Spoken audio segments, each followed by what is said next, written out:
Hi, my name's Gavin Paul, and I'm a senior lecturer of the School of Mechanical and Mechatronic Engineering in FEIT and a robotics researcher for the Centre for Autonomous Systems.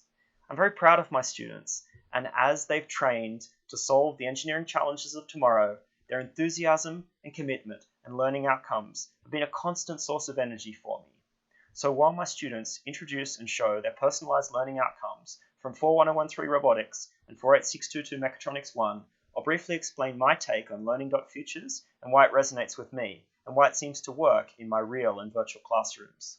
I developed from scratch the new subject 41013 Robotics in 2016 and coordinated it with the mission to inspire students so as to spark their desire to understand, not just remember. It's a journey into the world of robots. I had someone call me today with an idea. They needed to come up with a robot to help in the kitchen because too many people were crying on their onions. Do you struggle with bread? Do you enjoy stepping on Lego bricks? Are you sick of always needing to clean up the work desks inside the office? I'm thinking that we could probably make a robot. Alright, let's get to work.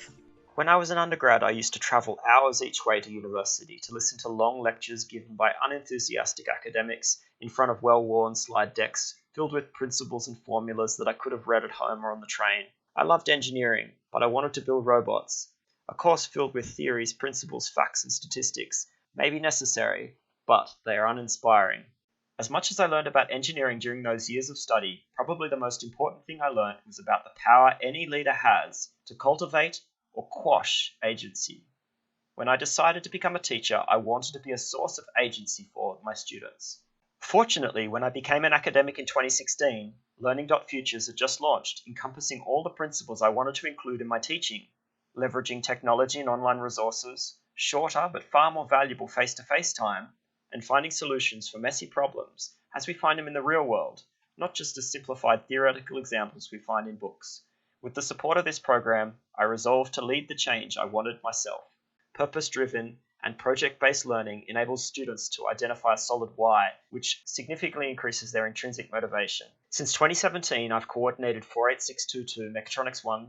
I've revamped the way it is delivered, assessed, and personalised to inspire students to engage and advance along their unique educational journey. The sage on the stage doesn't give students hands-on experience with programming and coding, and it certainly doesn't work for students with limited English proficiency. I created a concise, targeted online lecture series, and then I hold face-to-face classes called interactive sessions where students collaboratively solve problems. During this time, I have learnt as much from students as they've learnt from me, and I continue to be surprised by what the majority can achieve in a short space of time when they're really engaged.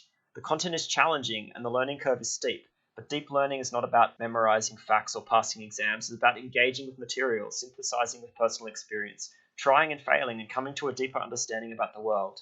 Due to the positive response by students to personalized learning in robotics and mechatronics 1, I've also run 4 summer studios over the past 3 years and have been involved in developing a studio-themed Master in Robotics. Although I helped to set the tone in the early stages, in truth I've been supported by a huge team of outstanding tutors funded by UTS. All are my former undergraduate or current PhD students, and at all times we aim to create a culture of excellence that the students can admire. Nothing I have done has been done in isolation, and I'm so proud to see my former students helping to create the leaders of tomorrow.